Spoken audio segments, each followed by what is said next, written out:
kode dari Dini. Din, apa kamu gak mau kuliah? Lagi-lagi pertanyaan yang sama didapatkannya. Kali ini dari mertuanya sendiri, Bu Jemilah. Dini yang sedang mengiris bawang pun menoleh kepada mertuanya yang duduk di sampingnya di meja makan, sedang mengupas wortel. Gak ada niatan ke sana, Mah. Jawab Dini terus terang. Kenapa? Kamu cukup pintar loh. Kenapa gak kuliah saja? Mama dan Papa siap kok buat biayai kamu sampai lulus. Bu Jemilah ingin tahu, apa alasan Dini tak mau kuliah? Bukan apa-apa, Dini memang gak mau aja kuliah. Sejak awal Dini gak pernah memikirkan soal itu. Memangnya, kamu gak ada cita-cita yang mau digapai?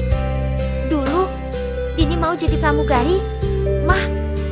Tapi karena tinggi badan Dini cuma 155 cm, rasanya gak akan mungkin Dini bisa masuk kategori, karena pramugari harus tinggi kan?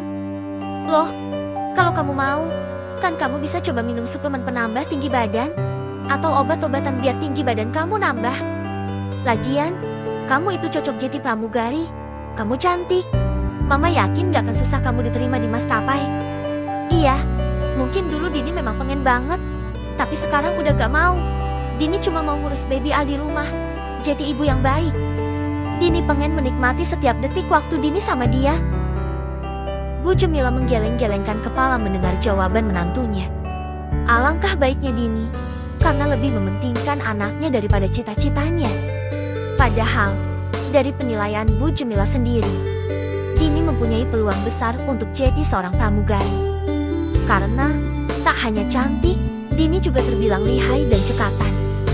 Bu Jemilah terus menatap menantunya. Dia memang terlihat sangat polos, tetapi Dini mempunyai cara berpikir layaknya orang dewasa. Obrolan antara mertua dan menantu itu masih berlanjut, hingga masakan matang semua dan tersaji di atas meja makan. Assalamualaikum, ucap dari luar.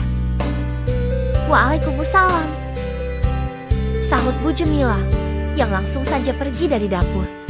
Itu adalah suara Pak Yohan, yang baru saja pulang dari kantornya. Bu Jemilah datang menyambutnya. Sementara Dini, dia juga masuk ke dalam untuk turut menyambut ayah mertuanya. Tetapi, langkah Dini terhenti, tak kala melihat Bu Jemilah dan Pak Yohan begitu mesra. Dia terkesima. Bu Jemilah membukakan dasi suaminya, dan suaminya merangkul pinggang istrinya. Keduanya terlihat sangat mesra sambil berbicara dengan diiringi tawa pelan.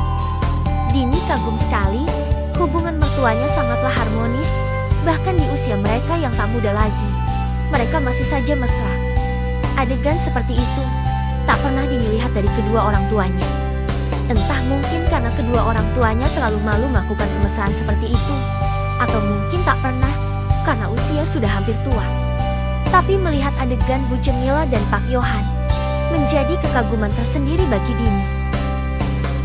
Kira-kira, nanti aku sama Kak Randy bisa kayak gitu gak ya kalau kita udah tua? Selalu mesra dan romantis, batin Dini. Dini jadi membayangkan dirinya dan Randy seperti itu. Walaupun nanti usia mereka tak muda lagi, dan sudah punya cucu. Dini bengong, hanyut dalam lamunannya. Din, kamu kenapa? Bu Jemilah menepuk bahu Dini dan sedang melamun. Dini sangat terkejut, hingga beristighfar. Kamu kok bengong? Tanya Bu Jemilah heran. Maaf, Dini tadi sedikit melamun. Hehehe.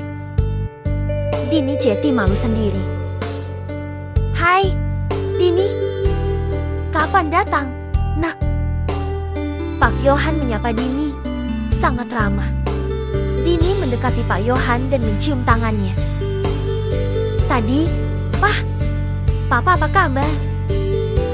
Dini balik bertanya. Alhamdulillah, Papa baik. Papa gak nyangka kamu kesini loh, jawab Pak Yohan. Iya, Kak Randy ajak Dini nginep di sini. Katanya biar Baby Al betah di sini juga. Randy benar, Baby Al memang harus betah di sana dan di sini, biar gak rewel kalau main nantinya. Oh iya, kamu sudah lebih baik?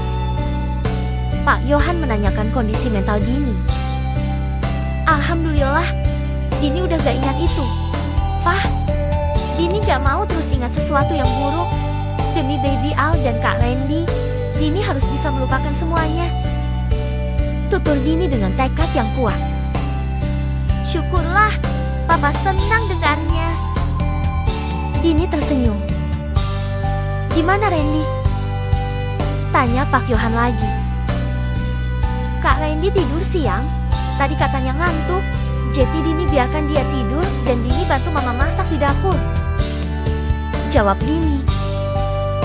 Sebaiknya kamu bangunkan dia ya. Bilang kalau Papa sudah pulang dan kita makan siang bersama. Titah Bu Jemilah. Dini mengangguk patuh dan naik ke lantai 2 untuk membangunkan suaminya di kamar mereka. Ketika Dini masuk, dia melihat Randy masih tidur nyenyak di kasurnya. Bahkan posisi tidurnya pun masih sama dengan Baby Al, walau keduanya sudah berubah posisi, tapi masih saja sama. Dini tersenyum melihat itu. Kekompakan anak dan ayah itu memang tak dapat dipungkiri. Dini menghampiri ranjang, di mana suaminya tertidur. Dini menyentuh bau Randy dan sedikit mengguncangkannya. Kak, bangun! Ucap Dini lembut. Dini memang tak pernah berani membangunkan suaminya dengan kasar. Walaupun Randy terkadang susah dibangunkan karena sangat mengantuk. Kak, bangun dong. Makan siangnya udah siap. Ucap Dini lagi, masih mengguncang tubuh Randy pelan. Kumam Randy. Pemuda itu belum membuka mata, tapi dia sudah bangun dan duduk. Randy mengucek mata yang masih berat itu, membukanya perlahan. Ada apa? Tanya Randy, membuka lebar-lebar matanya. Ayo makan siang dulu, Papa Yohan udah pulang. Ajak Dini. Papa udah pulang ya? Aku cuci muka dulu. Randy turun dari ranjangnya dan masuk ke kamar mandi untuk cuci muka. Dini menunggunya. Randy keluar setelah cuci muka. Wajahnya terlihat lebih segar kembali. Pemuda itu mengelap sisa air di wajahnya hingga kering. Dini mendekat dan merapikan rambut Randy yang sedikit acak-acakan. Yuk! Ajak Dini sambil menggait tangan suaminya, membawanya keluar dari kamar. Keduanya turun dan langsung ke ruang makan, di mana kedua orang tua Randy sudah menunggu. Randy, begitu melihat Pak Yohan, langsung meraih tangannya dan menciumnya, menanyakan kabar sang ayah, dan sedikit berbasa-basi. Kemudian, mereka makan bersama dengan suasana yang hangat. Ran, kamu besok masuk kantor ya? Papa mau kenalkan kamu dengan klien baru Papa. Sekalian biar kamu lebih banyak wawasan lagi. Pak Yohan meminta Randy untuk masuk kantor besok. Iya, besok Randy akan masuk kantor. Randy langsung mengiyakan tanpa drama menolak seperti biasa. Entah mengapa, namun Randy merasa sudah siap masuk ke dunia barunya sebagai seorang pebisnis. Randy merasa sudah memiliki ilmu yang lumayan cukup untuk bisa berada dalam barisan yang sama dengan ayahnya dalam dunia bisnis.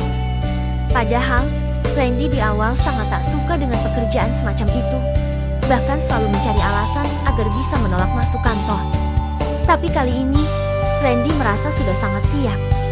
Malamnya, Randy dan keluarganya sedang berkumpul di ruang tengah.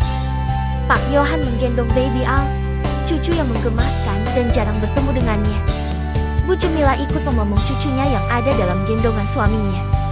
Keduanya terlihat senang sekali bisa memomong Baby Al yang semakin hari semakin lucu. Sedangkan Randy dan Dini hanya memperhatikan mereka, membiarkan kakek dan nenek Baby Al memanjakan cucunya. Kak, kapan kita mau ke makam Kak Randy? Tanya Dini. Besok sehabis aku pulang dari kantor ya. Kita ke makam Kak Randy sesuai dengan rencana awal kita. Jawab Randy. Oh iya, memangnya makamnya jauh ya? Enggak juga sih, bisa jalan kaki kok. Makamnya terletak di pemakaman umum dekat sini. Oh, aku kira jauh. Enggak, paling jalan kaki cuma 5 menitan aja. Dini mangut-mangut. Kalau dia tahu makam kakak iparnya tak sejauh dugaan. Mungkin Dini akan pergi tadi ke sana untuk berziarah lebih dulu. Baby Al yang sedang dimomong oleh kakek dan neneknya itu menangis. Pak Yohan memberikan Baby Al pada Dini untuk disusui. Karena sepertinya bayi tampan itu haus dan mengantuk. Dini yang pemalu, tak berani menyusui anaknya di depan mertua. Apalagi mertua lelaki, jadi dia meminta izin untuk ke kamarnya dan menyusui Baby Al di kamar saja. Randy sesungguhnya kagum. Dini tak sembarangan menunjukkan bagian sensitif tubuhnya walaupun di depan mertua dengan alasan menyusui. Ya, meski sebenarnya Dini bisa saja menutupinya dengan kain atau semacamnya. Tapi Dini lebih suka menyusui tanpa dilihat orang lain. Kecuali Randy, hanya dia yang boleh melihatnya. Sepeninggal Dini, Randy bercengkerama dengan ayahnya. Mereka membahas tentang masalah perkantoran. Pak Yohan mulai memberikan banyak ilmu pada anaknya. Yang dia rasa memang sudah dapat menerima takdirnya yang akan menjadi penerus di perusahaan. Dulu, Randy tak suka membahas tentang kantor bersama ayahnya. Karena keinginan kuatnya menjadi seorang tentara ditentang oleh Pak Yohan, yang bersikukuh ingin Randy jadi bisnisman. Randy juga akan sangat cuek ketika ayahnya membicarakan tentang kantor. Dia terkesan bodoh amat walaupun ayahnya banyak menjelaskan. Namun, sekarang Randy justru senang bisa berbagi ilmu dengan ayahnya, bertukar pendapat dan menyimak dengan baik setiap penjelasan dari ayahnya. Tak jarang, keduanya lalu akan tertawa setelah menemukan topik pembahasan yang lucu dalam obrolan mereka. Randy dan orang tuanya mengobrol hingga larut. Mereka sangat asyik mengobrol seolah kehangatan keluarga baru tercipta lagi. Karena matanya sudah mengantuk dan malam pun sudah hampir larut, Randy masuk ke kamarnya lebih dulu, setelah permisi kepada orang tuanya. Randy melihat Dini sudah terlelap, dengan posisi masih menyusui Baby Al. Padahal Baby Al sudah terlelap juga dan lepas dari susuannya. Randy dengan sigap mengubah posisi Dini, memasukkan kembali PAYUDARA Dini ke dalam baju. Takut kalau ASINya akan mengalir sendiri dan masuk ke telinga Baby Al. Randy mengecek bagian telinga bayinya, untuk memastikan tak ada ASI yang masuk ke sana akibat Dini ketiduran saat menyusui. Randy memindahkan Baby Al ke tengah-tengah, lalu dirinya berbaring di samping Dini. Dini berbalik padanya dan memeluknya. Mulut dan hidung Dini bermain di leher Randy, membuat suaminya geli, sama seperti dulu saat pertama mereka bersentuhan intens setelah menikah. Wangi, gumam Dini sambil menggerak-gerakkan kepalanya, menggesekkan hidung dan bibirnya pada leher Randy. Randy merasa geli, dia merasa tak tahan akibat kelakuan istrinya. Geli, Din, ucap Randy. Dini membuka matanya dan menatap suaminya yang terlihat kegelian. Kakak kapan masuk? Tanya Dini. Barusan, jawab Randy. Maaf, aku ketiduran, ngantuk soalnya. Gak apa-apa, kan memang udah waktunya tidur. Kakak gak pengen sesuatu.